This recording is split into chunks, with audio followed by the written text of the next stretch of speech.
If you're looking for a new cozy title to peacefully play, away from the hustle and bustle of daily life, then you might like to kick back with Snufkin Melody of Moomin Valley, a story-rich musical adventure game created for all ages to enjoy.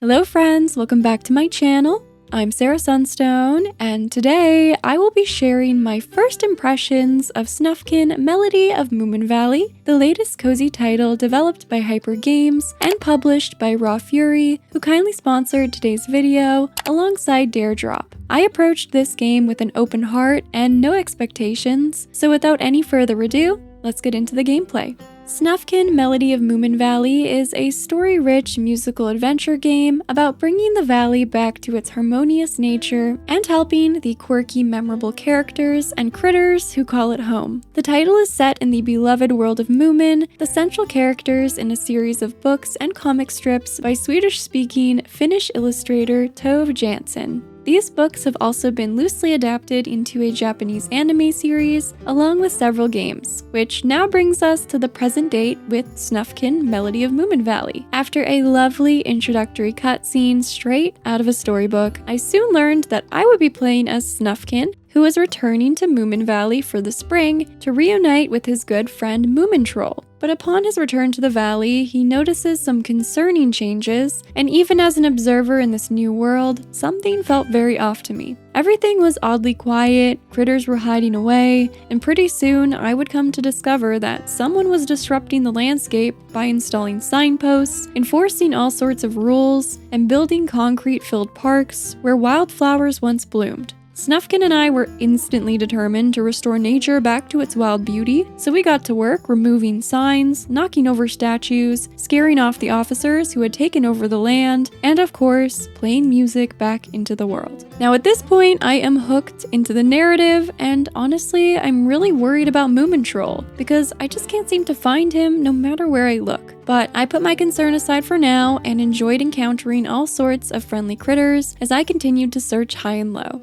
Exploration is a key element in this title, which offers open-world elements, so prepare to spend plenty of time wandering around in nature, absorbing the sights and the sounds. At first, I was worried that I might get bored roaming through the expansive world, but there was seriously something new to spot or interact with around every single corner. The pacing of encountering new discoveries was very well done. I also started to stumble upon forageables, lost items, and more, which I found were useful to advance Snufkin's journey and help the residents of Moomin Valley. And luckily, I didn't have to worry about getting lost because I had a handy map to guide me.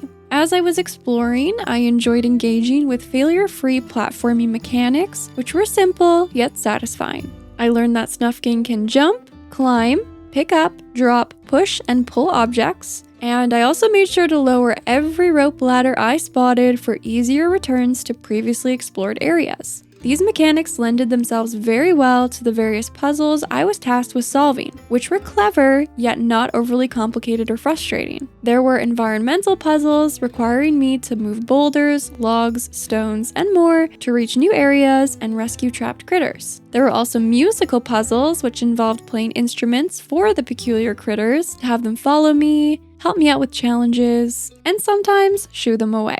Along my travels, I was delighted to learn that I would be able to collect different instruments, which helped me complete new puzzles, interact with different critters, and access even more areas. In the world of Moomin Valley, my greatest resource was inspiration, as some musical interactions required a higher level of this to progress. Luckily, I could collect inspiration no problem, simply by interacting with the whimsical world. My favorite method of acquiring inspiration was shaking and running through every bush in sight.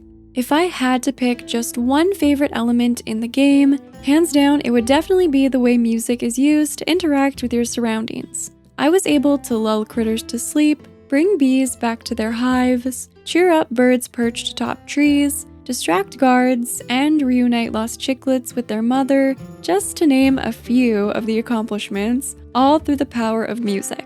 I also loved how new instruments I unlocked introduced new mechanics. So while the harmonica had an even area of musical influence, the flute played music in a straight line, impacting the way I would use it to interact with my surroundings. The story also involved some well-executed stealth sequences, which were enjoyable for me. A pleasant surprise, because I find that stealth can be particularly frustrating depending on how the mechanics are implemented from title to title. And yes, there is direction in the game. You have your main storyline with quests pinned on the map and tracked in your journal to keep you organized. And there are also a number of sub-quests available for you to complete while you explore related to the various characters. One moment, I found myself collecting mushrooms to help an adorable, yet slightly grumpy muskrat make a stew, and the next moment, I was doing my very best to reunite a frightened little one with their poor lost toy. The quest structure provided a great balance for me between offering guidance and allowing freedom with no time limits, pressures, or scores involved. Overall, you can truly tell that the game has been carefully designed to be fit for players of all ages, meaning that while kids will enjoy playing it, it's not just a kids game. I, for one, was loving every minute. I'd also like to highlight that there is no violence, combat, health, or life system, so you don't need to worry about these types of encounters. It's an incredibly accessible experience, so if you're newer to gaming in general, this would be a great entry point for you, but the title also kept me completely engaged as a fairly seasoned gamer. I'm not sure exactly how they struck this balance, but I feel like there was a good amount of challenge and just lots of fun to be had within the various gameplay mechanics without ever crossing the line of something becoming frustrating or too difficult. As I was playing, I frequently found myself just admiring the stunning storybook art style, which brought this whimsical world to life. The game's pacing was also thoughtfully accompanied by touching music, melodies, and a melancholic atmosphere. Combine this with the music I was helping Snufkin create, and I was beyond relaxed throughout my time with the game. Plus, just when I felt like I wanted a little break from the adventure, I would stumble upon a lovely spot where I could kick back and just take in the stunning view. Because this game is so narrative-driven, I'd like to leave much of it for you to discover yourself if you decide to play. So if you love story-rich titles, whimsical worlds, melodious music, and satisfying puzzles, then perhaps you might like to give Snufkin Melody of Moomin Valley a try. But these are just my first impressions after my experience with the first hours of gameplay. The title is available March 7th on Steam and for the Nintendo Switch. Well, there you have it, friends. Those were my first impressions and some gameplay of Snufkin Melody of Moomin Valley. But please let me know down in the comments if you'll be trying out this new cozy title. Anything and everything, you know I always love hearing from you. Please go ahead and shine the lovely like button if you love peaceful, relaxing titles. Thank you again so much to Raw Fury and Daredrop for sponsoring today's video. And with all that being said, thank you so much for watching. I love you all. And until next time, take care.